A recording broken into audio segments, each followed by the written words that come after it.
అంతా ఇలా కలుపుకొని ఇప్పుడు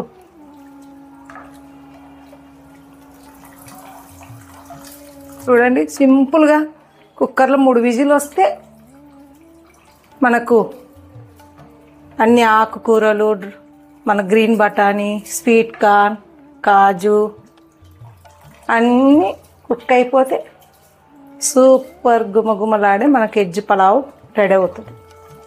మూత పెడతాను. మనకు 3 విజిల్ వస్తే రెడీ అయిపోతుంది. ఇంకా